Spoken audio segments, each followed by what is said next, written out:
Okay, let's call to order the meeting for the Yellowknife School Board for Monday, January 12th, 2026, and we will start with the Pledge of Allegiance. Pledge allegiance to the flag of the United States of America and to the republic for which it stands, one nation, under God, indivisible, with liberty and justice for all. We'll do roll call of board members. We'll start with Director Winter. Winter. Amanda Lacy. Laurel Christensen. Sonia Peterson. Jeremy LeBlanc. Matt Semple. Abby Richter. And then approval of tonight's agenda.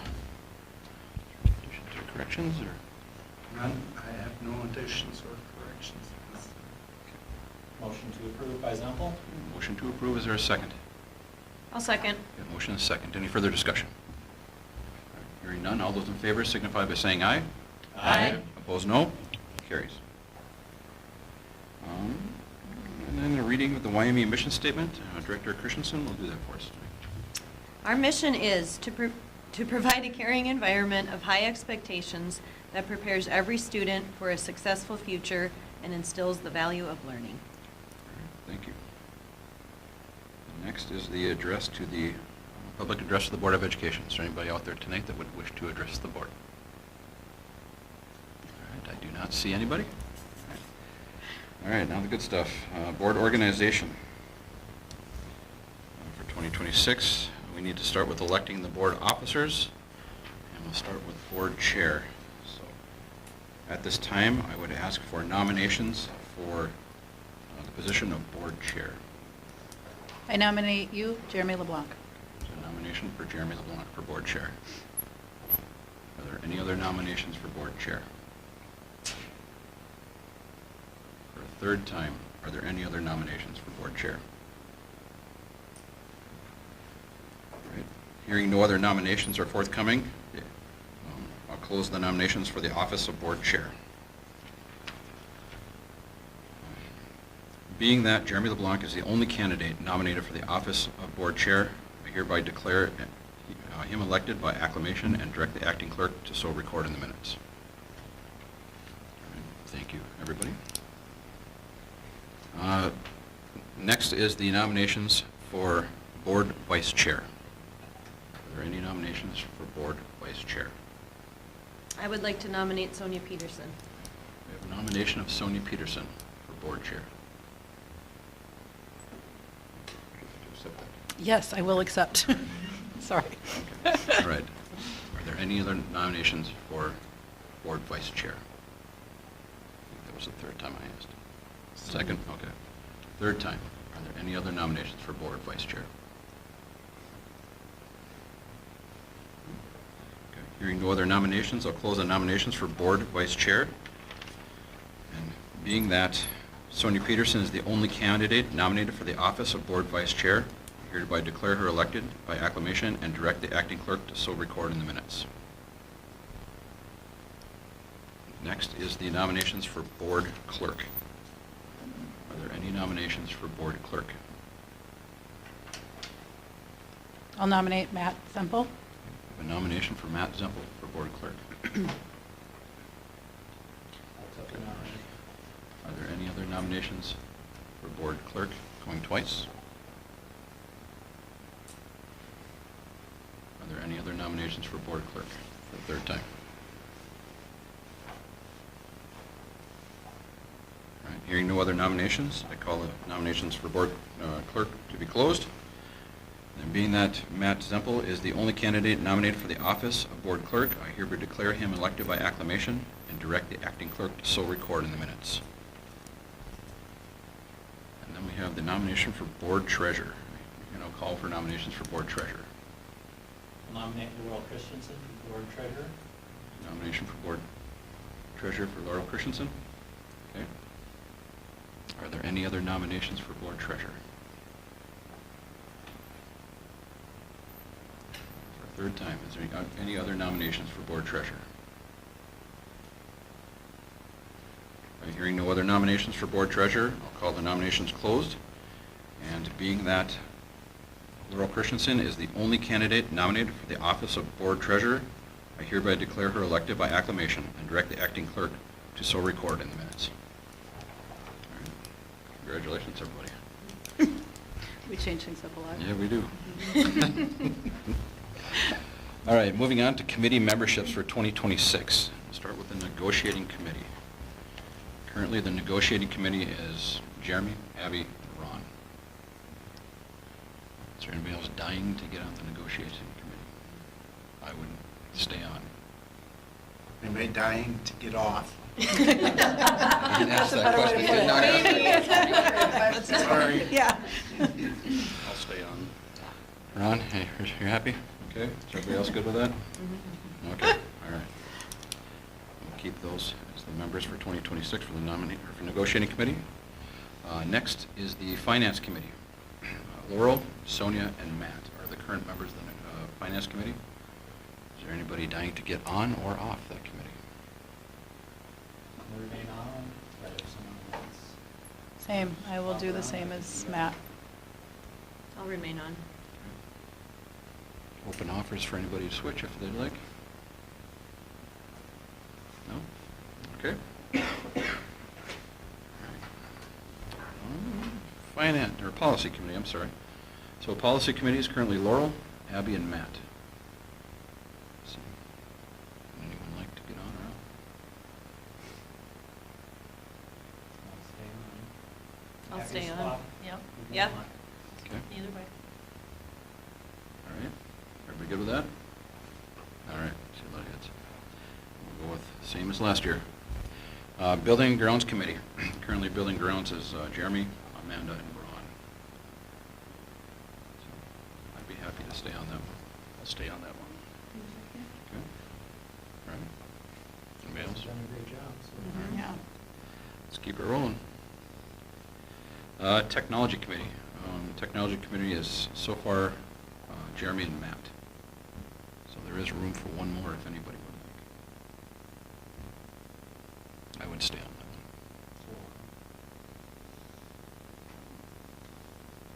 They're Anybody else? usually early in the morning meetings Yep. during the week. Zoom, very handy. Yep. No? We can run with two if anybody else feels they would like to get on. We could add at any time throughout the year as well. All right, we'll keep those two members on. Curriculum Advisory Committee is currently Laurel, Abby, and Matt. Happy with those? Yep, I'll stay on. Happy to swap around if someone wants to. I was happy to stay on too. Are we good with that? Okay, Mhm. all right. Same as last year. Activities Committee is currently Laurel, Sonia, and Ron. I'll stay on that one. Okay. If someone Yep. really wants to get on that Me one. too. I'll stay on. Okay. Everybody else happy with that? All right. Keep the Activities Committee the same. American Indian Parent Advisory Committee. So for this, you, Ron, and, or Matt, is your, who's my board here, my line. So Matt is the board member on the committee, and Abby is the alternate. There's a meeting on Wednesday this week. Okay. I don't think I get those invites, but maybe I should, in case you're not available sometime. Or not. Yeah, we can try to, we can send them to you, but I'll do, if I can't make it, I'll Okay. make sure to. Sounds good. As well. Usually unless, sometimes we get the notice the day before and it moves. What time are those usually? They're usually That will before, be this on board. Wednesday, right? Yeah. So I'm hearing that everybody's happy with their position there? Okay. Next, Minnesota Valley Cooperative Center Board. Amanda, Sonia, and Ron. I'm fine with that one. Unless someone else would like to do it. Okay. I'll stay on there. Ron will stay on. Sonia's willing to offer it to anybody else? Not, she'll stay. You get to stay, Sonia. Oh, yay. All right. The MERV Ed Board. Amanda is on that board now, and Sonia is the alternate. Oh, think I knew that. Okay. I'm good with sharing that one, but I also will stay too, so. I'll stay as alternate, Okay. considering I didn't even know I was on it, so sure. Just let me know if you need help, or if you need me to do something. Anybody else wanting to swap out? No? Okay, congratulations, Amanda. Minnesota State High School League representative is Ron Winter. I'll stay on that one. Keep that one. Okay, everybody else good with that one? And Minnesota School Board Association is Jeremy, and that tends to always be the board chair for that one, so I have a default to stay on that one. All right. That finishes the committee assignments for 2026. Next, we'll move on to a building update and review with Wendell Architects. Okay, so just as a reminder, as you log in, make sure you turn off your microphone and turn down your volume. You're probably best to look right at your screen. So I will log in because we want to stay as close to this as we can because we only have 40 minutes. Otherwise, we'll log back into the same one. So.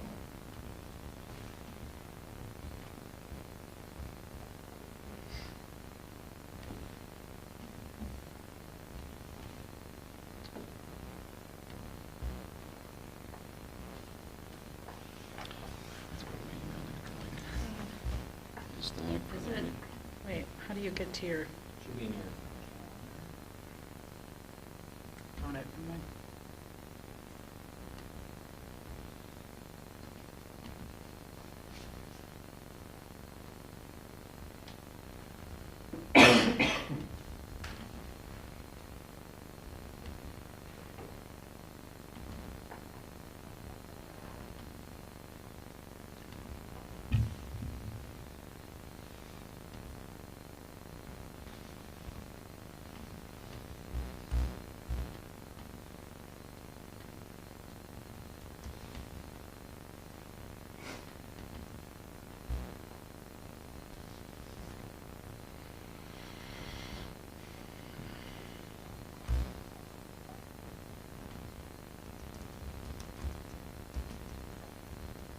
Are we in? I'm going to. Give that turn here. Yep, Yeah, turn yours give me, on. yep. Sure. Come on, son. I did that first, didn't First. You folks turn off your volume. Have to hit speaker.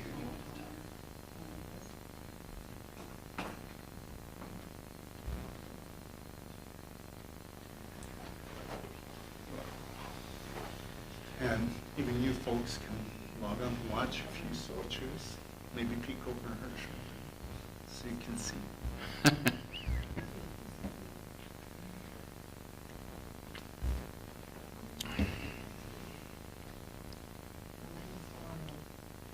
Now we're in? Okay. Bailey, can you hear us? I can. Can you hear me? Yes, I can. Perfect.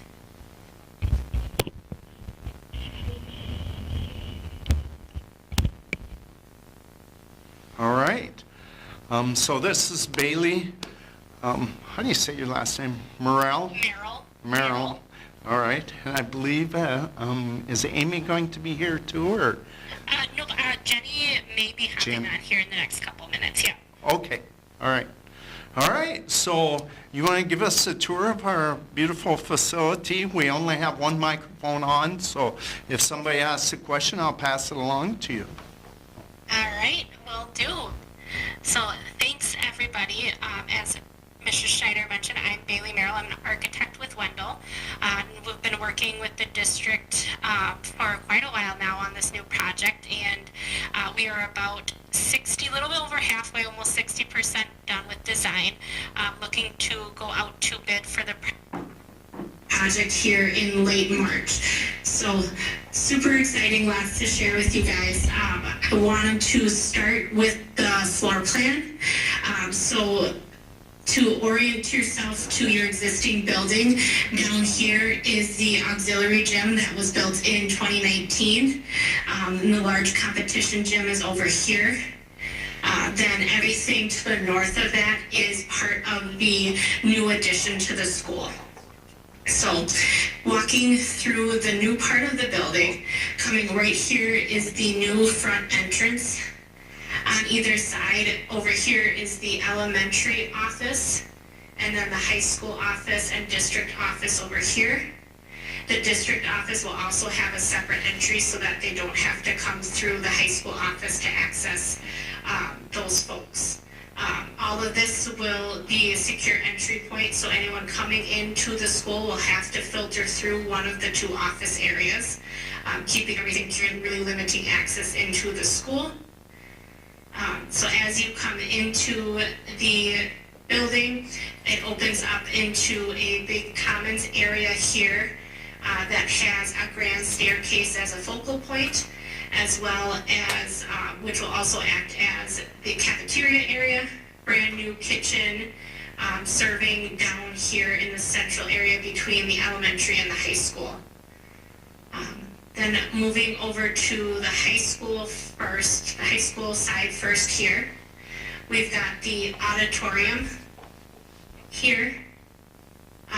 Then moving down over here, adjacent to the auditorium, will be the music suite. So this will have band, choir, and elementary music in there, in close proximity to the stage to help with any moving of equipment and performances, and then having everyone together down here to group everything that's music. Then kind of back of house things over here will be receiving, some electrical mechanical space, and then prop storage for the auditorium. Going back up, this is the first level of the high school wing here. As you come in, the first thing over here is the offices for MVCC. They will have a separate entrance, so people using those services will be able to come into a secure vestibule and then enter into those office spaces and not have to enter into the school at all to access that service. Then going into the office area, this is special education for the high school here. Then moving down, we've got 6th grade, which is a little bit larger, as it's going to hold 6th grade classes and science. So it's got all of the support in that room to do all of those different subjects. And then on this level, we have 3 English classrooms and 3 social studies classrooms. The other nice thing that we've got in the quarters throughout the school are these flexible learning areas, which will have different types of seating to allow students to have breakout spaces out of their classrooms, to work independently, to have one-on-one meetings with teachers or support staff. So then going down here, this is a stair that will go up to the upper level of the high school. So on the upper level of the high school, we've got the math classrooms, language, a biology room and chemistry room, which has a shared prep space, an additional flex space here. Then as we continue down, we've got the upper level of the auditorium, which does have access to the balcony seating up here. Then over on the other side, we've got a health classroom, special education classroom, Indigenous class, and then the teacher lounge for the high school, which has the mother's room and then 2 single-user toilets just outside of it for staff use. Then on the upper level, kind of that central location overlooking the commons area here, there'll be a study balcony, which will act as kind of an extension of the commons areas for eating lunch, studying, using for high school, middle school classes. And then we've got the media center here for the high school, which also has the IT office and the servers for for the school here. Off of the media center, the success coach's office will be along with a conference space for them. And then on the other side will be the boardroom, which will have an operable partition in it, so when it is not being used as a full board space, it can be divided into 2 spaces to be used however the district sees fit. And then there's a large mechanical room up on that upper level as well. Then going back down to the main level, the other side of the school, which is the elementary addition. So the big central piece of that is the elementary gym here that also acts as the storm shelter for the school. So it's got bathrooms right adjacent to it, the gym, and then some support spaces. Then going up here, we start with the kindergarten classrooms, and then as you wrap around the hall, you've got first grade, second grade. There's some elementary special education rooms located here. Then second, third grade, fourth grade. And then as you wrap into the existing building, the remaining fourth grade and then fifth grade classrooms kind of wrap around those existing spaces. And going back into the central core here, we've got the elementary media center, some of these support spaces, speech, title, staff room with toilet rooms, mother's room, and then a couple flexible spaces. These ones are enclosed instead of being open because they are going to be more for pulling students to have one-on-one meetings, for some of the support staff to have small groups with the students and that sort of activities. Then coming back down here, there's some additional office spaces and storage spaces. And then coming into the existing building, as I mentioned, 4th and 5th grade, and align the exterior. And then over here, we've got elementary arts and STEM, a couple additional flexible spaces. And then wrapping around, there is a small addition off of the, kind of on the back of the competition gym, which will be the CTE building or portion of the school down on the lower level. And then on this level, it will have storage and mechanical spaces, as well as having open to the shop spaces below. And then kind of coming all the way back around to connect where the auxiliary gym is. This will be the event entrance and the community ed and the athletic director space back here. So then that's the main level. Going back up to the elementary, there is a separate entrance here that will serve the daycare and the preschool that is on the lower level, with stairs and then an elevator to go to both levels. So moving to the lower level, we have the sensory room that will serve the entire school. Then this portion of the plan is for the daycare, so that is planned right now for infants, toddlers, and preschool, and then support spaces in the middle. And coming around, you've got 3 preschool classrooms and a Head Start classroom, and then early education special ed spaces adjacent to the preschool. This will be an exit out to where the playground is. Then coming back around, some storage spaces, bathroom spaces, and then coming into the existing building. The fitness center will be relocated here, where the existing kitchen is. That will be turned into the culinary arts lab for FACS.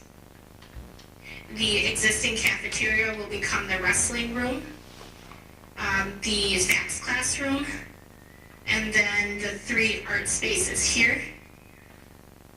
And then we will also be renovating these locker rooms and then the locker rooms off of the gym to be ADA compliant for both the showers and the toilet rooms. We are adding down here a single user toilet shower room for accessibility and for other uses Then coming back around here, here is the CTE addition that has metals, autos, and woods, hydroponics, and then a shared classroom, office, and storage spaces. So that covers the floor plans. Any questions Anybody have so any far? questions about? So the space on the lower level of the elementary that would be underneath the new gymnasium area, is that then ground underneath there? Is there open space for mechanical, or what's there? Kind of this area right here, Yes. Yes, correct. that will be just ground under there. Okay. And I think part of that is the that kind of sits almost right there. Okay. Okay, thank you.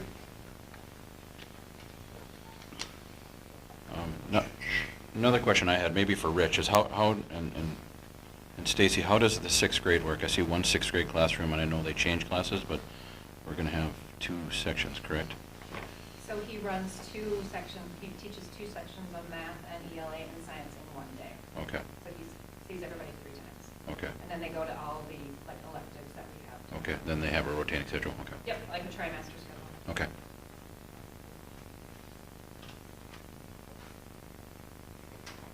How big is the storage space off the elementary gym? It's kind of hard to tell from that. The small one right here. Yeah, If you give me 1 second here. because that'd be the only storage associated with that. I did forget there is an additional one Mezzanine. in the mezzanine. So it's a 50 square feet, and then above this area here, there's a mechanical and storage mezzanine that would be used for gym storage. And that would be about 2,500 square feet. Okay.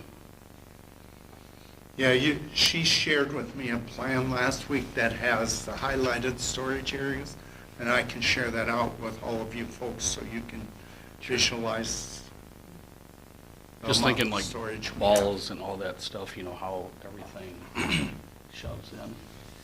How about the receiving room that is off by the musical and the auditorium there? What is the size of that room?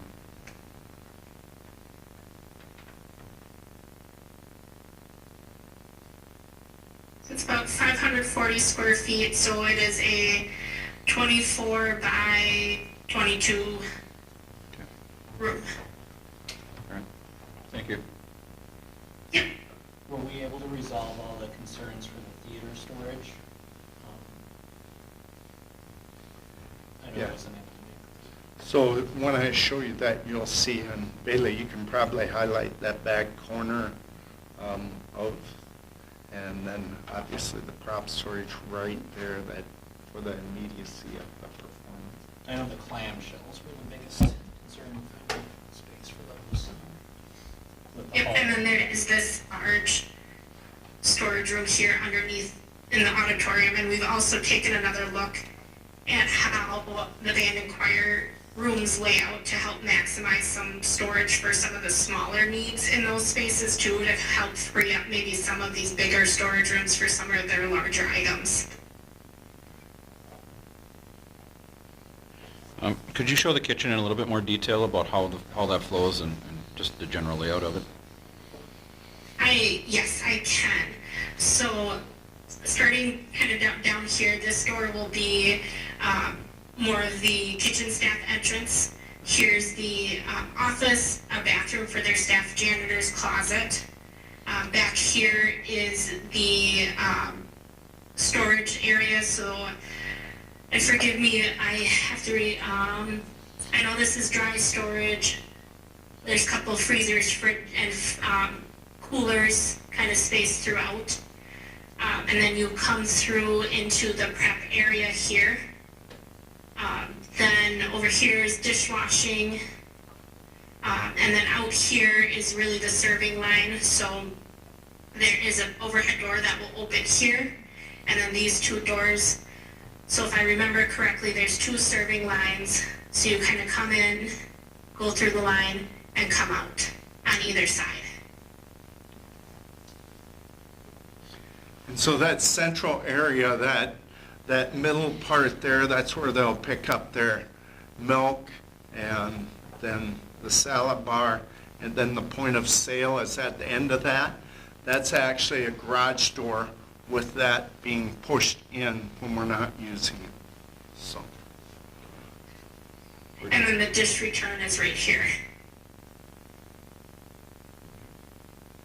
Where did you envision the à la carte area at?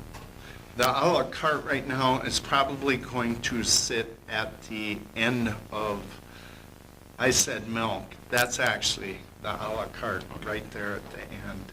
And then there's two milk coolers at the end of the serving line. So, good question.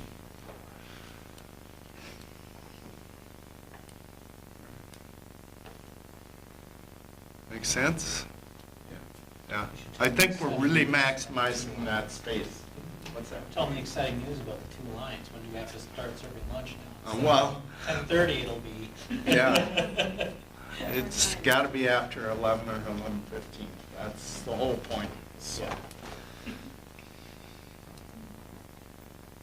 Perfect. Any other questions about the floor plans? Any other questions? Not seeing any. Okay, so then I will quick show just the overall site plan. This is in progress, but this is kind of where we're at this point in the design. So up here, we've got what will be bus drop-off, and then over here will be car drop-off. So at the front of the building, and then working your way down over here will be where the parking lot is. We did eliminate, we had originally had an extra exit out of this way, but we did eliminate that just due to some of the high trafficking that is happening at this intersection, just safety and better flow of traffic for the school. So what we are looking at for this area is doing a nice monument sign so that when you are coming up to the school, that's one of the first things you'll see as you're driving through around.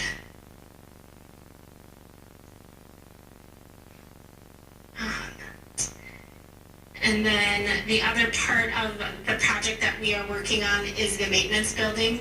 So I just wanted to quick share what that's going to look like right now. So across the street, we've got the track over here. So the maintenance building will be going alongside the track there, and it will have a maintenance shop area with an office, and then two different, a track storage, and then district storage as well.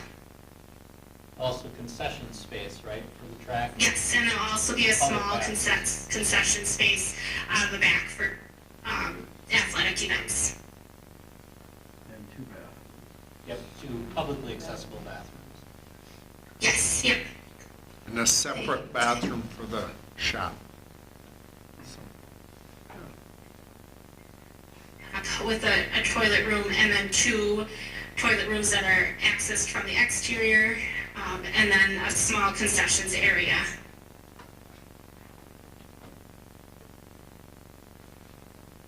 Just curious what the exterior of the maintenance shop is going to be constructed of, just since it's out the front of our school. Are we that far, I would assume? So right now it is being proposed as a wood stud frame building with trusses, most likely with metal panel exterior, and then either asphalt shingles or metal panel roofing. So when you say metal panel, are you talking like steel sheets of, yeah, Yep. so fairly generic? Yeah.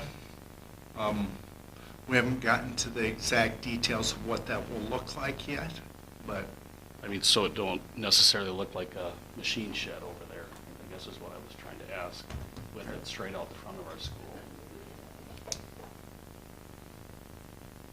Okay, thank you. Of course. So then that's a good transition. The last thing I have to show is an updated exterior view of the front entrance for the school.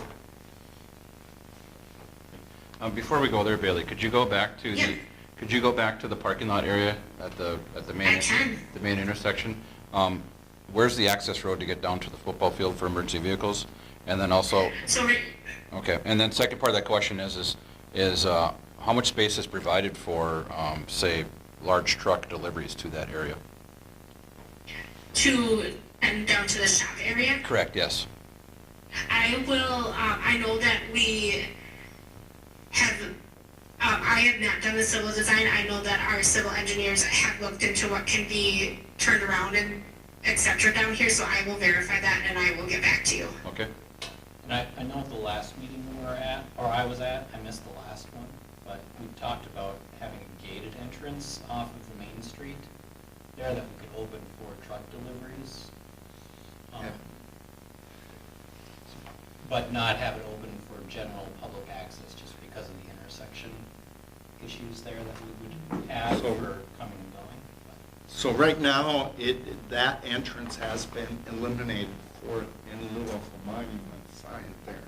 And so the intent is that the truck deliveries will have to deliver all the way from the east entrance along, what's that, 4th Street? Yep. Yeah, and deliveries to the school will come up here, as this is where the receiving area will be. True. I'm thinking of steel deliveries, acetylene gas deliveries, everything that would be for a shop, yeah. Okay, perfect. I will get that verified. Also, the grade of the road that goes down to the football field. We have a 35-foot fire engine with belly pans and a pretty low clearance. So I want to make sure that we're able to get emergency vehicles, all of our emergency vehicles down there if need be, not more than just an ambulance.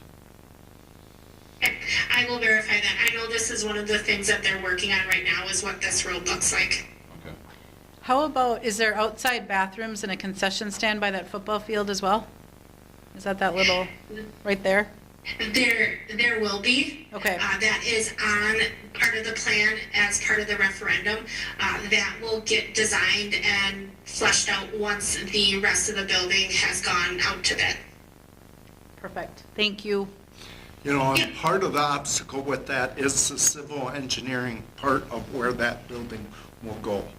All right? We'd love for us not to have to use steps to get up to but I just don't see that as a possibility at this point, so. Safer steps that we have now.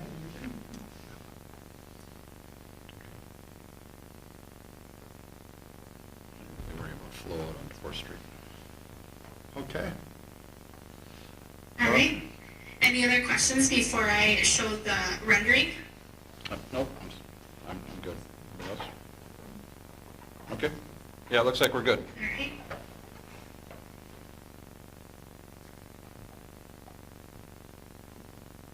So this is a working rendering of the main entrance. So we've got a combination of precast, which the intent is to match the coloring on the 2019 gym. And then the front entrance here where the offices are will be accented with a brick color. And then this is looking into the high school media center just to help kind of find your way where you are at in the building.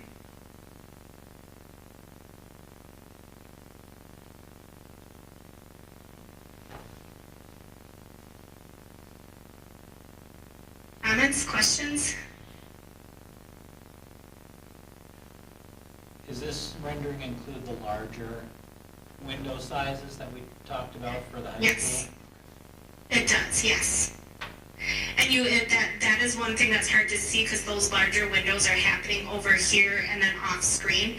But we, part of what we'll end up doing is producing some other renderings that do show kind of the corners of the building where you'll be able to see the larger window size.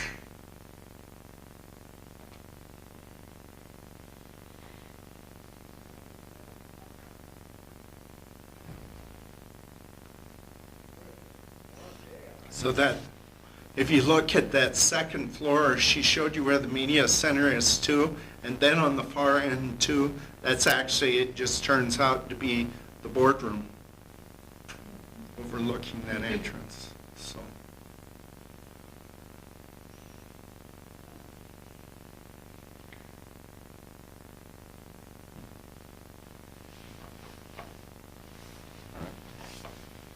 All right. All right. Yep, I think we're good. Well, great. Well, thanks, everybody. Anybody, if you have other questions, you can direct them to me for the future, and I can get them to her and get answers directly to you. All right? There's nothing else. Right? Okay. I have one question. All right. Is there any drawings that show the school as you're driving up to it, like down from the courthouse way? Is there anything showing the backside view of the school? I can get you guys something that shows that. I mean, I know with the elevations and the way stuff is coming out, trying to follow that through. And I'm not saying I'm lost, but you kind of need to see it. Yeah. I know they've talked about doing partial glass doors on the Yep. shop areas to let natural light in and give you that look from the street side. And then like a couple lower panels would be solid, but you wouldn't see those from the street because they'd be down below ground level, grade level. Yeah, I think that's where we've struggled is what will it look like from the street when you have a little hump there and you're looking at the building, which will be slightly recessed in that area. What that'll look like exactly is one of our challenges to figure out.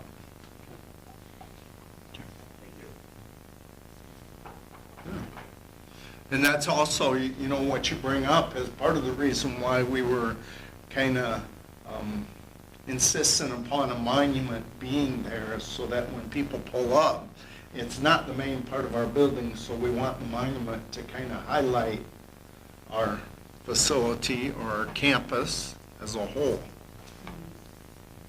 even though it's not the front of the building. All right? All right, any other questions? Okay, all right, thank you, Bailey, appreciate All that. right. Thanks, Bailey. Yep, thank you. Yep. Bye. Have a good Bye. night.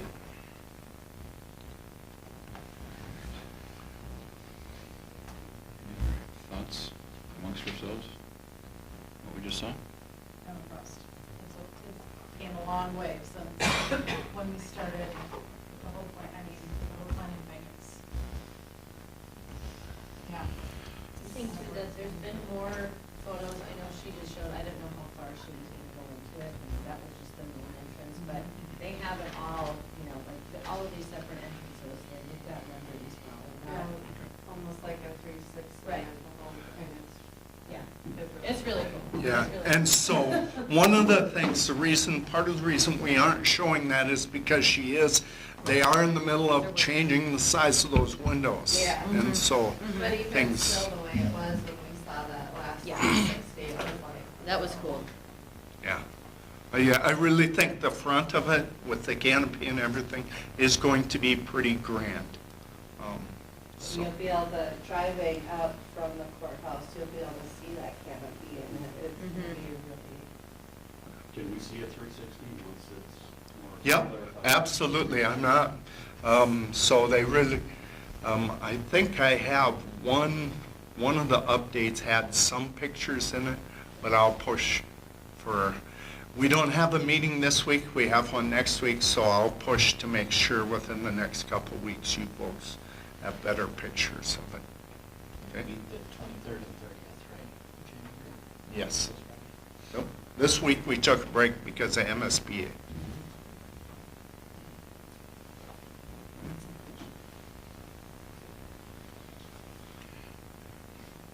I guess my initial thoughts from thinking right now is the area to get down to the football field, that didn't look, just the distance in the areas, it didn't look like it was going to work very well. So So I'd really the- love to see some the- elevations from that. Yeah, And- the longer parking lot there, what is now in the front, Mhm. will be more graded the whole way, not just right at the end. Yeah, I think I understand that. I just, Yeah. coming around to make that turn into where the shop area is, and then trying to swing a long vehicle back down into that emergency entrance, that looks like a very tight, complex turn. And that's actually why we came up with Matt's idea of a gate to get people in there. Yeah. But then we can't have a monument. Right. Unless the gate becomes the monument, right? Right. If you've got a monument to Yep. take around the gate. And then, and I'm not even talking about the parking lot, I'm just, once you get into that area, Getting How do you into the turn actual around and get field. back out? Mhm. but just getting down there. I mean, you have that trouble right now, do you not? Not many places, no. I mean, Yeah. here at our football field, though, we have troubles Yeah, it's, getting the fire trucks on that football field a little bit. correct, I'm not so worried about the football field, I'm worried about the building. The building, You and get- getting that to is- back side of the building. Getting to the not back side of the building. football field, Yeah, so much yeah. getting to the back of the building. Got Yeah. it. So, that's my one thought, and then the other thought is that first driveway that is on the south side of the new parking lot by the auxiliary gym, that's gonna be a bottleneck for traffic at busy times. So, it's gonna be a hot mess there, I think. Yeah, I mean, basically, the entrances we have now are the entrances that remain. Yeah. Is there a way to make just an exit out at the busy intersection where we have the monument? Ninth Avenue, you mean? Instead of an entrance, just an exit. Well, that's Yeah. gonna be right at that intersection Right. with Yeah. the two stops and then no stop. So how do you, Right. what's Right. the control? Well, that- that's why I had brought that up, because initially they did have an in and out going right there. And I'm like, well, okay, if I'm coming down Minnesota Ave and trying to navigate in, but there's stop signs on both, and then we had talked about the city, you know, I don't know, but just how it was initially set up, I was like, oh, that's gonna be, when you have traffic coming from all, you know, all sides, directions. all directions. Yeah, the unfortunate part is we can't change the grade of the street. Right. Right. Yeah. I'm just thinking out loud. Yeah, Yep. no, Yeah, no, absolutely. These things to think about. Yeah. Mhm. And having those same We've been, yeah, conversations those with are the them. conversations we have too, Right. you know? And, I mean, now, it would be as it is now for the high school, right? It would be Yes. the Same Yes. congestion we have right now, because you still have that additional faculty parking across the street Mhm. from the new shop area. Correct. Which will have that there for faculty and staff to park in. Correct. In addition to. Yeah, the bulk of the traffic is now south of the building though versus north, so I think that's the Yeah. difference. Right. Well, and the other thing is too, we can think about making some changes operationally Yeah. to manage the traffic. Okay. I mean, do we totally change when our high school middle school, high school releases to get some traffic out of the way Mhm. so that Yeah. then, Okay. Yeah, it's not a showstopper, just, I was sharing my But I mean, thoughts. even sporting events right now, a lot of people are going out that way. Now, everybody's gonna go. Yeah. unless they dump all the way down to Prentice Street. Right.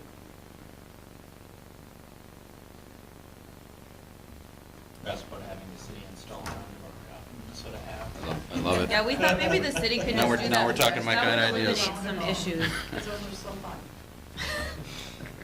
All So right. fun. All right, anything else about the building update? So I appreciate that helped me quite a bit. All right. Moving on to the consent agenda. Approval of the meeting minutes from December 8th, approval of payment for claims, approval of the finance report, and approval of the enrollment. I'll make the motion to approve. Okay, a motion to approve, is there a second? Second by Zempel. Motion is second. Any further discussion? All right, hearing none. All those in favor signify by saying aye. Aye. Opposed, no? Carries unanimous. All right, reports. Report number 10, since we have a musician in the room, we'll move Ms. Hins up to. Good. That's good pressure. Thank you. No. Stacy. Hello, Stacy. Does it have yours on? Or no? Okay. I have a few things to talk about, and they're very exciting things, and I know I wasn't here last month or the month before, so I'm kind of backing up a tiny bit.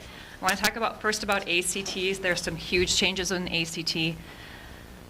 Before, it used to be composite score of science, math, reading, and English, and now science has been eliminated from the ACT as far as the composite score.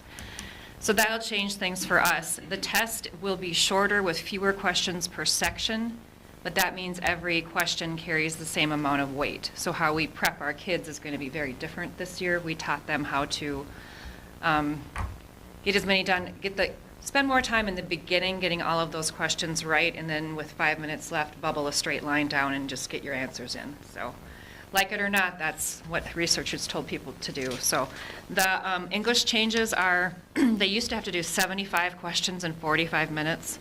Now it's 50 questions in 35. One more passage, and I'm going fast, I know. Math, they used to have to do 60 questions in 60 minutes. Now it's down to 45 in 50 minutes. And they changed it from 5 math answer choices to 4 math answer choices, so that'll be better for our kids too, I think. The reading changes, they went from 40 questions in 35 minutes to 36 questions in 40 minutes. 4 passages, 9 questions each. So those are some big changes. The science used to be 40 questions in 35 minutes. Now it's 40 questions in 40 minutes. There's going to be 1 more passage, 1 with 6 questions, and 2 passages with 5 questions. So some schools are going away from keeping the science part of the ACT, but we're going to keep it for this year just because of where kids are going to be applying to college. We don't want that to hinder them in any way. So we are bringing in the ACT prep course just like we did last year. I think that made a huge difference for kids. It really opened our eyes too. So that's starting actually in February to all the way to April. So we've got everybody working on it: social science, math, English, ag, science. So everybody else. It's one thing that we really want to be very knowledgeable about for our kids. So that's coming up in April, I believe 7, maybe 21, maybe. It's one of the two. So sorry, they're kind of far apart. The Chinese Bridge program. I don't know if you guys read about this. It is such a great opportunity. It came across my desk from the Service Cooperative, and they're working with the AESA Global and however you pronounce that university, Lao Cheng, I think it is. So we put this out on the announcement. Had a ton of kids interested in going, which I was surprised at. So we are sending 4 of our students to China for, I think it's a week from April 22nd, or 11 days, to April 11th to April 22nd. They're super excited. Do I share their names, Rich, or no? Yeah. Okay. So it's Lakota Baker, Angelina Savriego, Talon Kanatsi, and Danya Pallon. So if you see them, talk to them about it. They're really, really excited. So, yeah. The next thing I have is the CDA. It's kind of like CNA, but a little bit different. So students can now get a Child Development Associate. I don't know if it's called a licensure, maybe verification. What this does for kids now is it allows them to be more highly trained in being like a child development assistant. So instead of them, if Abby was the teacher and Abby was gone and I actually have the CDA, I can fill in for her as a teacher and get that rate of pay. So we have a couple students doing this right now. They're really excited about it. So that's what CDA is, if you hear that across. This Friday, Secretary of State Steve Simon's office reached out. He has a speaking engagement in Madison, Minnesota in the morning, and Granite, I believe, in the afternoon. He likes to come to schools and visit schools, so they asked to come here. So we are having an assembly on this Friday from 10:30 to noon with our 10th through 12th graders. They're working with their social studies teachers to become highly versed in what the Secretary of State does. And they're also going to be coming up with some questions that I'm going to screen before we get to that point. But you're welcome to come if you'd like. I think it's a pretty cool opportunity for our kids to learn more about government. So super excited about the next one. So Crystal Eniga, she's the actual 2026 Minnesota School Office Professional of the Year from the MASSP and MASOP. She clearly does not like attention like most of us, but she's very deserving. You all know that. So if you see her, give her a big round of applause. We go, I think, on the 28th, I believe, where she'll be honored at the Principals Association Conference. So that'll be fun. Great. Awesome. Okay, number 6. We started this last year, and I wanted you to know about this in case you hear about it in the community. Bella Sealing works over at Yellow Medicine County, and she was their circle, restorative justice circle person, and she started coming into our school and working with our 9th graders to become more servant leaders in our school. The group got so large they had to go across to Yellow Medicine County, and they formed this group called, out of Circle, they formed this group called YADA, and it's Youth Against Drugs and Alcohol. The kids designed all this with Sue Bones as their supervisor. And there's a pledge on here. They thought this was a cool idea where kids can go on there and pledge to be part of this YADA group. And that's going to come into connection when we put in our new curriculum we have to have next year that I told you about. Personal finance? No, the drug curriculum. Oh, yep. What's that? Oh, I forget what it's called. I can't remember it Right. either. But they're going to be part of that too. So opioid addictions. Okay. Okay, then another super cool thing for us, Yolanda Cisneros, she's an 11th grader. She was selected to participate in the 2026 Minnesota House of Representative High School Page Program. I don't know that we've ever had one here since I've even been here. She's going to serve from March 2nd to 6th in 2026, and then you can read the rest of it. She's going to assist legislatures, meet state leaders, attend high-profile committee meetings. The other day, she was actually sitting on her phone, and she's like, I got to take this call right now. It's so-and-so talking to me about bringing Lieutenant Peggy Flanagan to YME. I'm like, okay, just let me know when you're ready to talk about the rest of this. So very exciting for her. So if you know her and see That's her or awesome. her family, reach out to her as well. And then along with Yolanda's experience, she and another student, Shaylin Miller, are starting a program at our school, and it's going to be called True Leaders, and it works through the University of Minnesota Extension Office.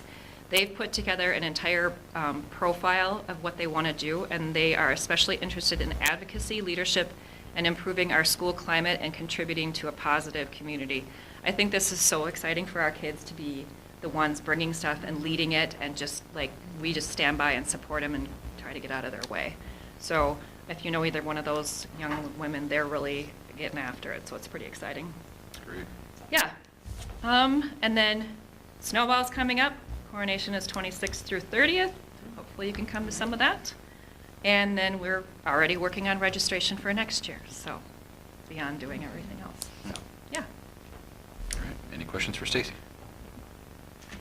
The 6th graders are like demanding I come and play with them for this one song. Okay. So I'm sorry. The No. bass You drum, better right? get down there. then. I'm bass drum, and you know how many times I've done it? Once. Oh, you got it. That's fantastic. Oh, you got it. On the downbeat. We'll watch the live stream. Yes, that would be great. Oh, we can pull it up right now. All right.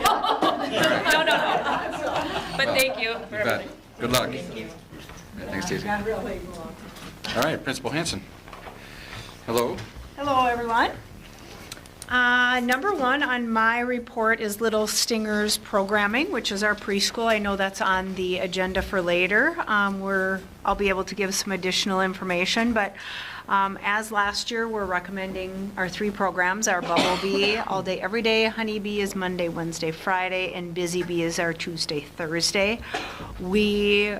Assuming things would get approved tonight for fees, we will be getting this out and opening up registration by the middle of next week. And we have had multiple calls already, wondering if they could send in paperwork from last year and ready to go. So kindergarten kickoff, we actually just set that date today. That will be March 10th with a backup date of 3/17 in case there's weather issues, but that will run from 4:30 to 6.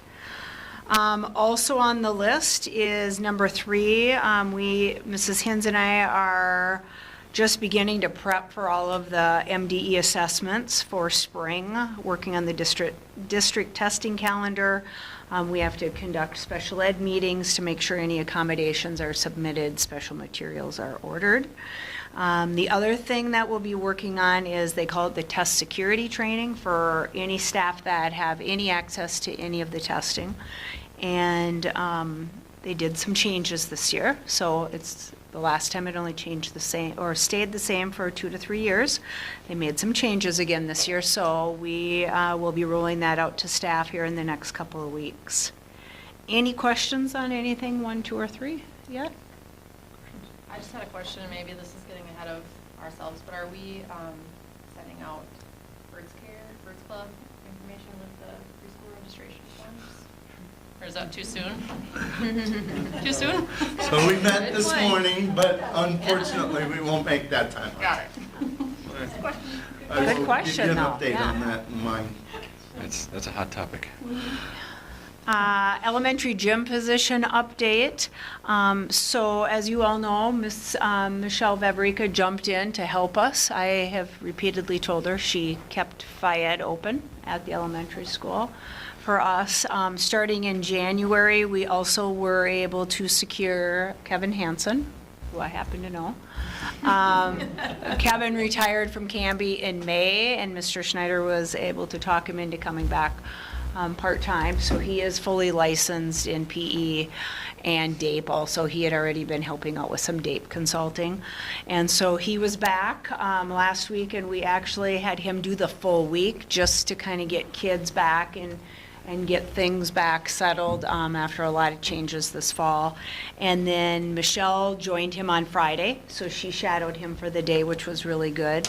And now they will start, we have a different schedule for January. Some days will be Mr. Hansen, some days will be Mrs. Vavrica. And then at the end of January, actually, Mrs. Vavrica will be going into February.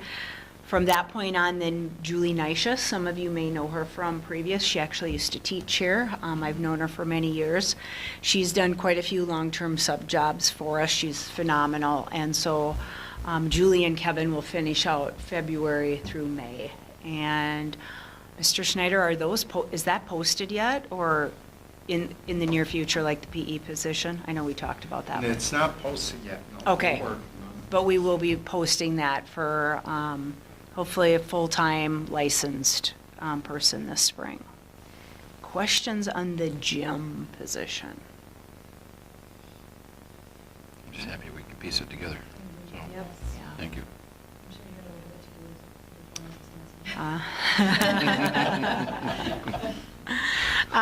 Literacy update. I did mention this last month, but that is continuing on. So between Sherry Schneider, who, as you know, is our district-wide literacy lead, and then Natalie Delmonico, who is the regional literacy lead. She works out of the Marshall Service Co-op. They are conducting grade level meetings with our new ELA curriculum. Last Friday, we did 5th grade. They spend about 2.5 hours with the grade level team. Tomorrow, 2 more grade levels will be meeting, and one of the things that Sherry and Natalie are doing is helping the grade levels determine, like, what are things that they need to master before you can move on, and what are things that you maybe don't need to master before you go on. If you've ever looked at a curriculum, it comes with a very large amount of extra materials. And so just to really, we've really been dedicated to doing that curriculum with fidelity, but it has gotten to the point where, okay, do we do all 10 of these extra things? And so they're helping each grade level work through being able to identify those. So that has really been helpful. And our paraprofessionals and liaisons will receive their 3rd of 4 literacy training sessions on our upcoming staff development session, and then they only have 1 left. And I believe the last time I looked at the list, so I'm gonna estimate, Mr. Schneider, what, 35 paras liaisons? 40 maybe? Thinking district-wide. I don't have the exact number in front of me, but I'm thinking there might be 4 or 5 that are not current, which means they may have missed the last one, or they know they're going to miss the next one. And so we're already working with Sherry on, she does makeups for them right away. She did that after the first and second session. So by statute, they need to have that done by this summer. So I fully anticipate that will happen. Upcoming dates are just listed there. Any other questions for me? Any questions for Ms. Hanson? Okay. Hearing none, all right, thank you very much. Thank you. All right, District reports, Superintendent Schneider. All right, so just a little update, as Lisa alluded to, we will start advertising for positions. We start doing a little work on this today, and we'll work forward to that. Understand that we'll list positions that are Tier 1 and Tier 2 teachers. That doesn't mean that they've resigned or anything like that. That's our legal obligation. So we'll start that process now, get it out there. We need to meet a certain number of days in order to be in compliance with laws. So Tier 1 and Tier 2 teachers are included in there. Does not necessarily mean that we're letting those people go or anything like that. We are required to do that. So that'll happen here. MSBA conference, we'll leave, we'll talk about that. So one of you, please remember after the meeting's done, we'll decide, but what time we leave and transportation and stuff, we'll coordinate that after the meeting. Negotiations, just a quick overview. First of all, thank you to our negotiators. We made pretty good time with this. We started a little bit late, but to be done at this point for us is a major accomplishment. So it looks like we have a tentative agreement, which means they haven't voted on it and we haven't given them a red line master yet. So tentative agreement, year 1 of 2.25%, year 2 of 2.5%. Health insurance contribution from the district of $12,000 for a single, up to $12,000, and $16,920 for a family. So that's where that's sitting. We did do some language things in our last meeting about trading some, because the request was for additional personal days, so trading some of the accumulated ESST leave, which used to be called sick leave. It's now called ESST leave for personal days. Prep time, we're basically matching up the language in the contract with our current practice. And then deadline for early retirement is just one language thing that got moved up from May 1st to April 1st. So that's where we're at with that. So hopefully we'll get that red line master done here in the coming days. So calendar committee meeting is this Wednesday, so which that involves Laurel and Matt. That's a Zoom meeting at 3:15 on Wednesday. Staff members included in that will be Devin Osmond, Leslie Knudsen, Nicole Kotek. Denise usually sits in on those as her schedule permits, and myself. So hopefully we can get that knocked out and we have something for you for February. Minnesota paid leave. I know I said that that was going to start being a part of our consent agenda. Well, Tara and I continue to learn more and more about what that dashboard looks like. I can tell you, looking based upon what we know is in there right now, we have 3 staff members that have applied for Minnesota paid leave. So some of the long-term substitutes that we will be approving could be for some of that paid leave. So Birds Club. So I believe there was a question about what we were going to do with Birds Club. We did find out that we can offer food service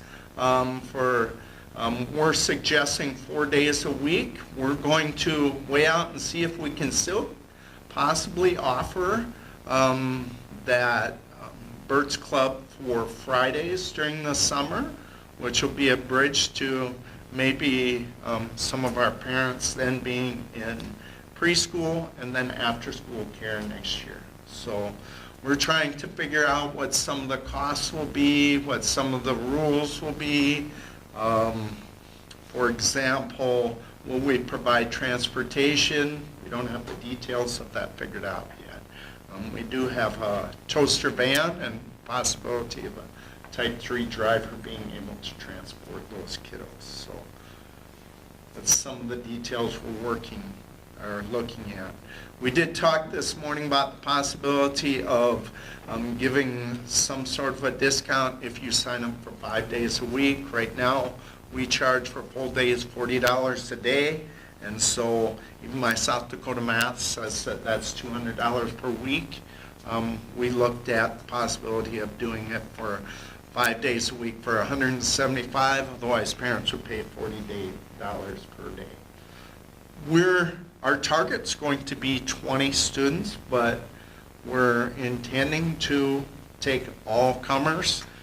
We believe that we will need about 20 kiddos per day to really cash flow it. So to make things, to meet all of our requirements for pay and stuff for our staff. So we're working on it. It's a work in progress, trying to get it out as quickly as possible. All right? What was the Christmas, when we offered a couple days over Christmas? Thank you for asking that. Good. We did talk about that. We had about 6 per day. Most days it was actually 7, but I think there was one day where we only had 5. Okay. So we were able to do that. And just for your knowledge too, we did talk about back when we established this, we don't charge people when there's a snow day. If we have to cancel school, we're not paying for employees, and hence we are not charging people for that. So if they did pay for a snow day, we've had one, they were given credit for their account. All right? That help? All right? That's all you got? Yep, that's all I got. Not that that's not enough, but Yeah. all right, any questions for Mr. Schneider? All right, hearing none. All right, thank you for that report. Moving on to committee reports. Negotiation committee, I mean, we just had an update here with Mr. Schneider, so that was where we sit. I was gone for some of it early on because of other commitments. Ron and Abby did a fantastic job, but I would like to extend a thank you to the EMYME group, as they were very good to work with as well. It was a nice conversation that we were able to have with them. So, Abby or Ron, would you want to add anything to that report? No? Okay. All right, the monthly bond portfolio management report. Okay, so Jeremy and I talked, we want to keep you apprised of where that money is. So each month, we meet with PTMA, I think it's called now, who's managing those funds. So we'll be able to put a similar report like this on each month. So you can take a look at it. I want to highlight a couple things there. You can see our current portfolio interest income on there that we're anticipating, that we're anticipating as a result of our investments.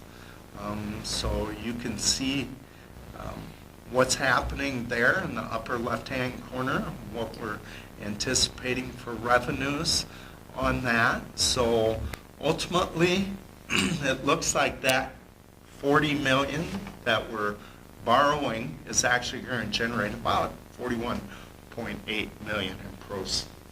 So that's actually what we'll have to spend. All right? Then another area that you can see there is our investment proceeds information. Breaks that out. You can see that there is about $800,000 that's due to a cost of our issuance of those bonds. So, and then you can see our actual versus projected expenditures that will occur as we go through the different months. And you see that we did spend some money in December. So that one was pretty easy to figure out because we got the report in January. We knew what our expenses were. So that will line up. It may not always work out that perfectly, but we'll adjust our investments as we go. All right? Questions about that?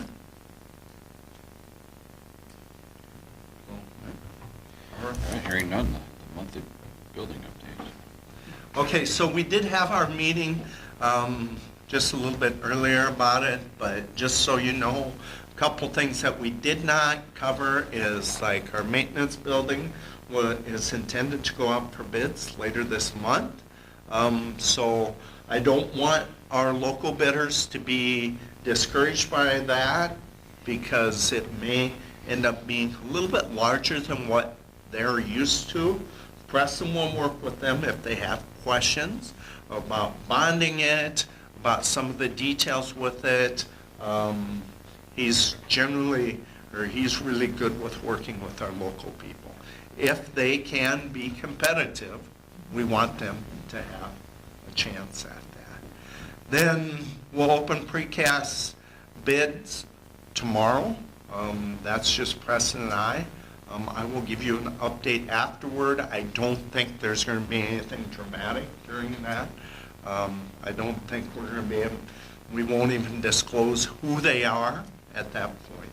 So then we will have bid scoring on January 20th. Per statute, you can disclose who they are to us. You just can't release it publicly until we Okay. award. Yep. All right. So bid scoring, you asked about if you could get them early. You will have them early, 2 to 3 days early. That's what Preston is intending. But we will do the scoring on the 20th, and Jeremy has indicated you will not be there. Correct, yeah. I have other obligations. So we'll go through and score it. Jeff, myself, Jeremy will be there, so to join you and Amanda. All right? Any questions on the building update? All right, let's move on to new business.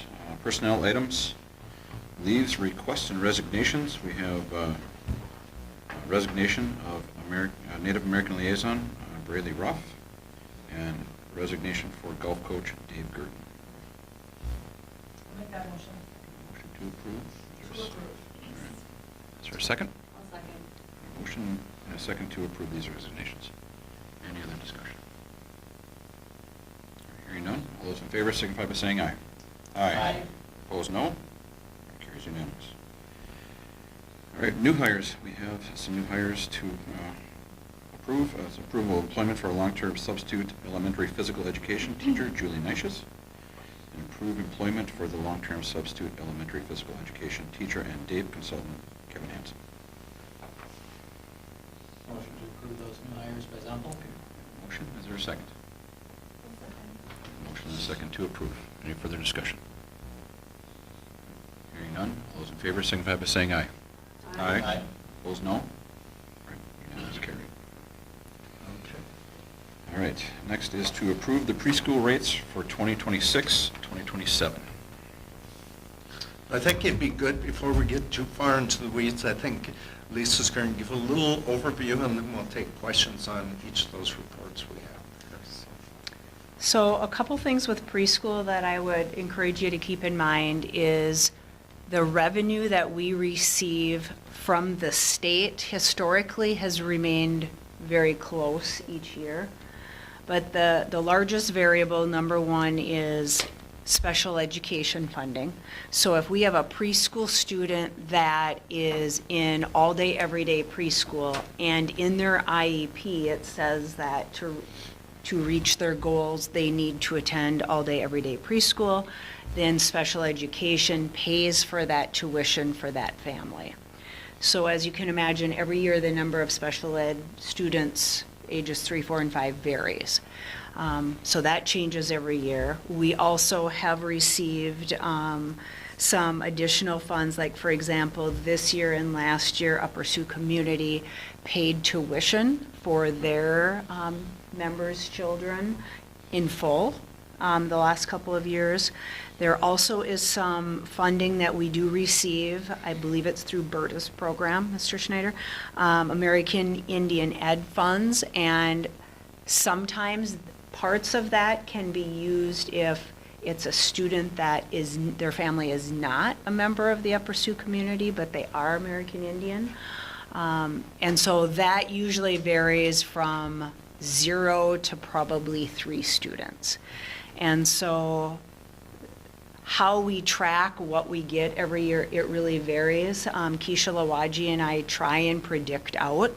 Like, we can look at current 2-year-olds in programming, current 3 and 4-year-olds in programming, and we can, number one, predict based on what parents have shared. Are they returning? Are they going on to kindergarten? What are they looking for? But those are the pieces that are a little bit easier to budget for. The pieces that get more difficult are when families do not receive any type of tuition assistance, and they are what we would consider full pay. And so we are relying on them to pay their bill every month. My office sends that out. Nicole does a very detailed billing for families every month. And so if a family opts to not pay their tuition, that obviously has an impact on our program and our expenses. The other thing moving forward, so like one of the things we always start with is just a budget of all of our current staffing. That includes everything from FICA, TRA, family medical leave, PERA if they're non-certified. Looking ahead to next year, we're also anticipating some potential health insurance expenses. A very small percentage of my salary does come out. We also pay Keisha Lawaji as our early childhood coordinator. Small amounts for staff development. We have to pay workman's comp, some postage, professional fees for curriculum, supplies, and then we do anticipate a specific amount every year based on a trend of, you know, how much tuition will not be paid. And so we take that into account as well. If we can move on to that very first document that Mr. Schneider, I believe it says REC tuition fees. I want to show you how this could vary. So that is the one that has the one column highlighted in almost a red color. So that is current. So for example, if you look at that and you look at Bumblebees, so keep in mind, in all, we have 9 fee structures for preschool. So if you're in a Bumblebees program, your family is either being charged full pay, reduced pay, or free pay. And the reduced and free is based on if they completed the free and reduced lunch application, and if they qualified, they get a reduced fee for their preschool tuition. So if you look, for example, at full pay, over on the right, that number that is listed under current number of students in each category, that tells you, as of a week ago, how many current full pay Bumblebees we have. And then if you look over to the right, that number is anticipating that all of those students, families will pay in full, but that number can definitely vary from year to year. So if you look at like our number of reduced pay and free pay, those also vary from year to year. We don't see a huge swing in numbers, but it can be, 2, 3 in each category. And as you go down, you can see the honeybee, how many we currently have in each category, as well as busy bee also. So one of the things, well, first of all, I guess I'll stop there. Questions so far?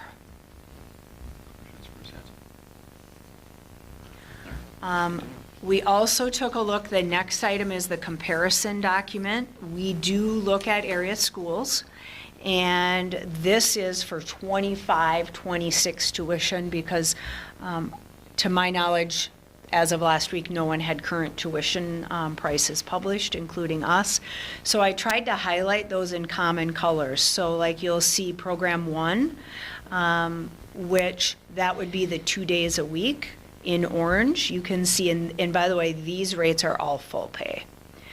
And so you'll see our cost, or what we charge for tuition in comparison to 2 area schools for what appears to be the same program. Now, the variables that we can't see online, so we follow the school calendar. So if you're a parent of a preschooler, your child, if they come all day, every day, it's the exact same calendar as anyone in K-12. It's hard to tell that on area school websites. But it gives you an indication as far as comparison. Same with this, the program 2 in green. That is the cost analysis when comparing for 3 days a week. And then finally our Bumblebees, which is 5 days a week.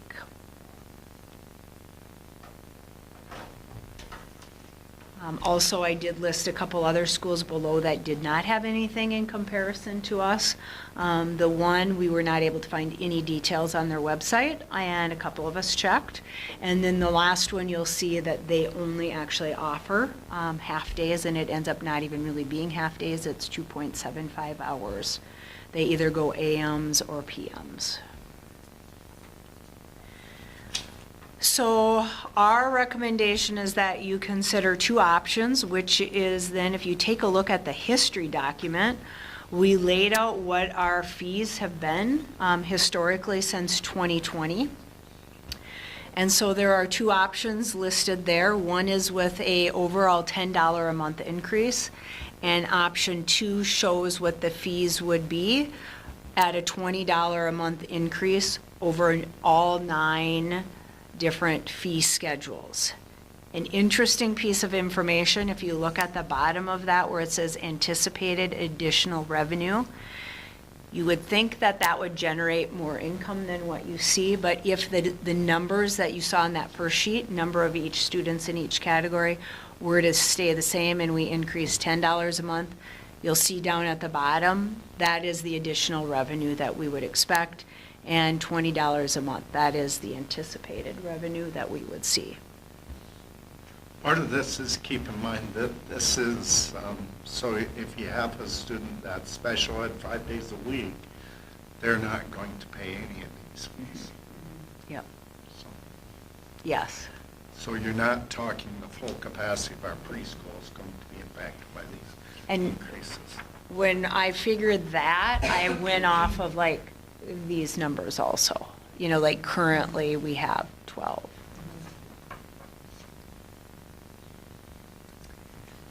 The other thing that Jeremy and I talked about too is we know that our current offer, our tentative agreement does involve offering insurance to our preschool teachers, and that's not been done before. So we know that that's kind of it's a moving target. We don't know if people will take the insurance. But so Jeremy and I just threw a number at it that we thought would be reasonable. Not necessarily worst case scenario, somewhere in between. That's what we could go up. So at this point, I'm comfortable with recommending an increase of $20. No, a month. A month. Yep, a month. Yep. So, you know, she has the daily costs there. We don't bill that way. She bills by the month. Yes, yes. But it is an increase in costs of families. I understand that. But we also don't want to start burning through the cash flow and get ourselves in trouble. Because we do have to consider there's a possibility that less of our students could be in a situation where they might not qualify for special education. And to be quite honest with you, that does kind of, that's the backbone that kind of helps fund this program. As far as current numbers, remember we added a second Bumblebee section this year? They are still solid at 17 and 17, and we did end up with some people on a waiting list that we just could not get in. So right now, and I'm looking at live data here, 2 sections of 17. Our Honeybee, which is Monday, Wednesday, Friday, that is at 16. That is a lot of little 3- and 4-year-olds in that room. So 16 is a good number. And then Busy Bee is probably the largest that we've seen in quite a few years. That is our youngest learners. Sometimes those are children that might even come for half a day. And that right now is at 14. So I would absolutely, absolutely. And we're not looking to make money on this. No. Right. You need a motion? I see the need for the increase, but we also just asked for a referendum.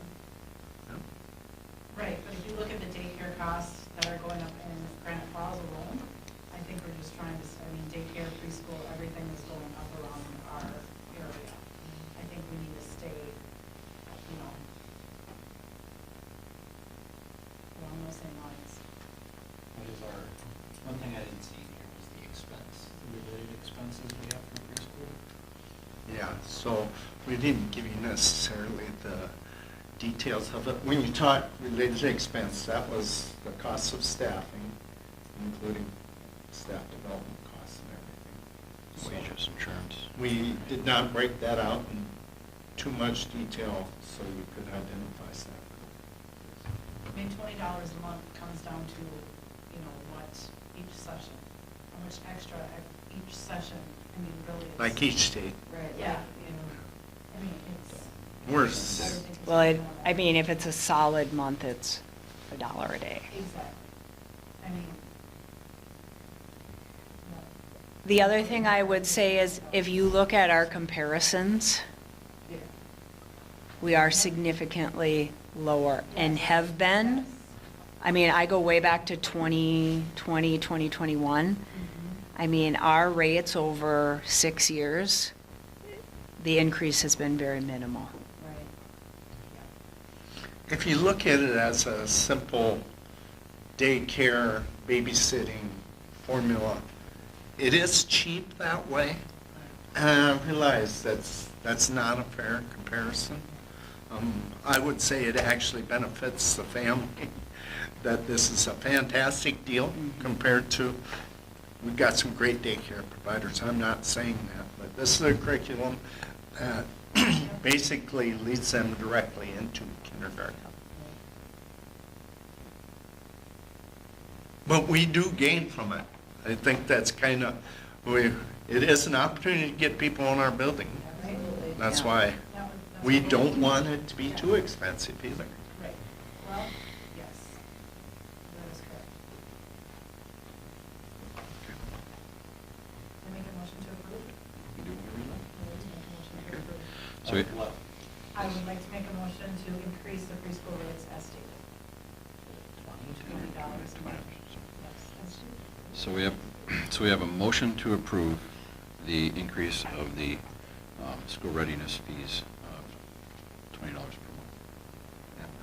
Additional $20 per month. Correct. Okay. So there's a motion. Is there a second for that? I will second. Motion and a second. Is there any further discussion?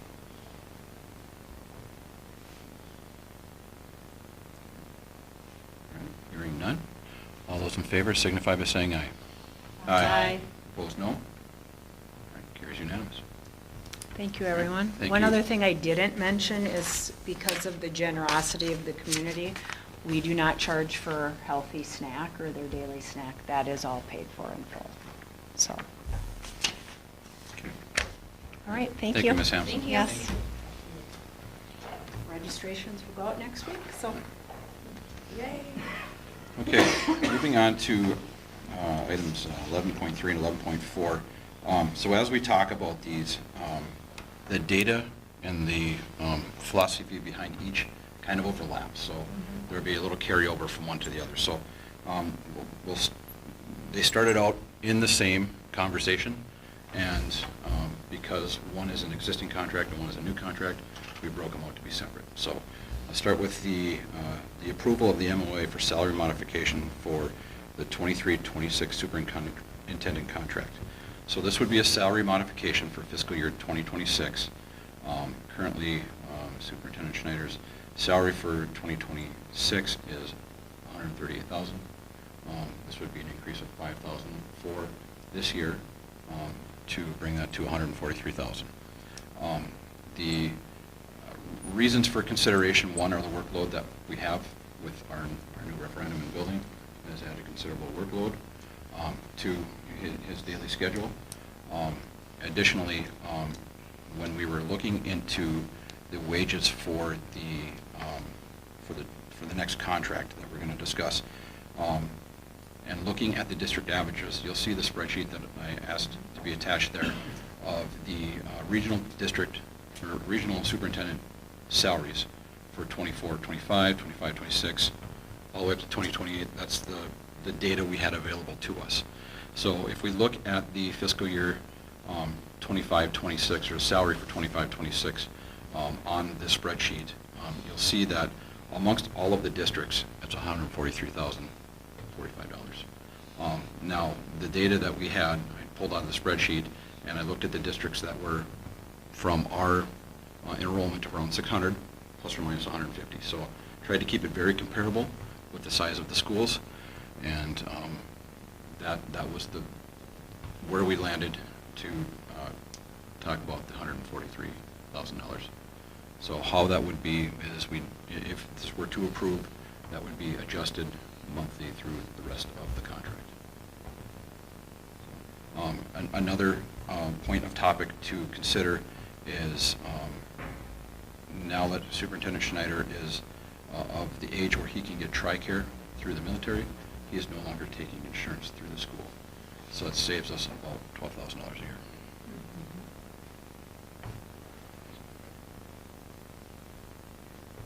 Any questions?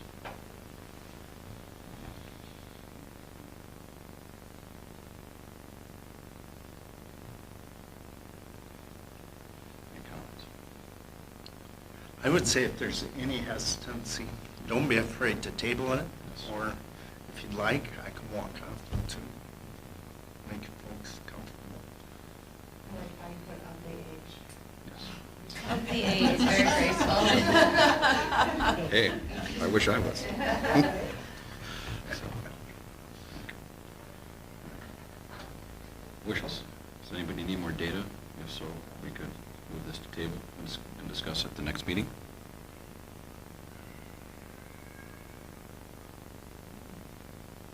If not, would there be a motion to approve? I'll make a motion to approve the salary adjustment for the current contract. Second by Zempel. Okay, so I have a motion and a second to approve. Any further discussion? Hearing none, all those in favor signify by saying aye. Aye. Opposed, no? Carries unanimous. The next one then would be a current contract. Superintendent Schneider has indicated he would be open to a 3-year contract. So that is what is on the agenda. Highlights again is we would not need to pay for insurance, being that he has TRICARE insurance. Additionally, the salaries there are in line with the averages once again across the area region superintendents.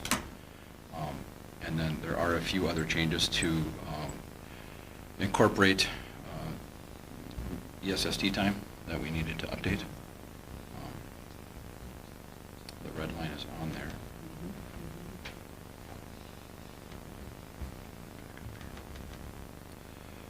Adjusting the term of the contract to go from 27, 28, 29, or sorry, 2026 to 2029.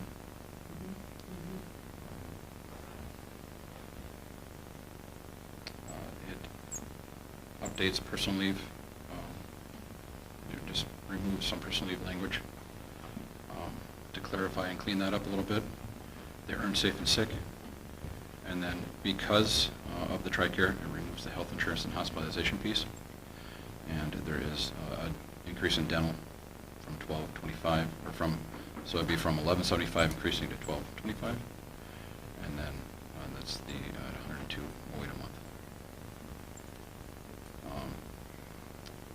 That would also, it reduces from this year's, from 2026, it reduces the amount of matching to the tax sheltered annuity from 12,000 to 10,000.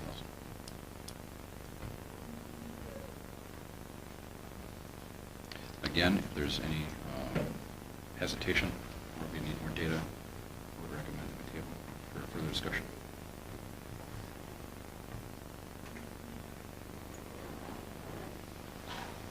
I'll make a motion to approve. Motion to approve. Is there a second? I'll second.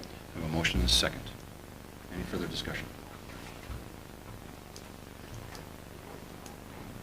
Hearing none, all those in favor signify by saying aye.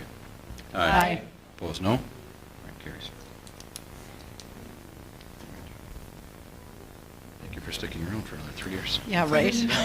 We should have had him sign the night of that past We go even further than referendum. that. All right. Next is a policy update. It's the second reading and adoption of Policy 722 of public data requests. Just a little background, this is a new one that we added, so the policy committee, we had first reading in December. This is our second reading for approval. It is not a required policy, but it was recommended by the policy committee.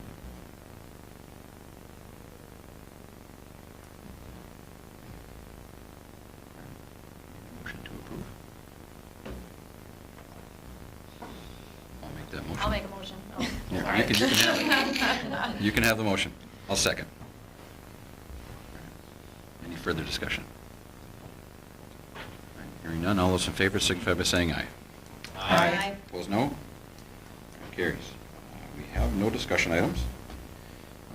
We have no correspondence, upcoming events. End of second quarter is January 19th. No school for staff development, January 19th and 20th. A Building and Grounds Committee meeting is on February 4th at 5:30. We have an early dismissal on February 6th at 1 p.m. And our next board meeting is February 9th at 6 p.m. Having no further business, we'll adjourn.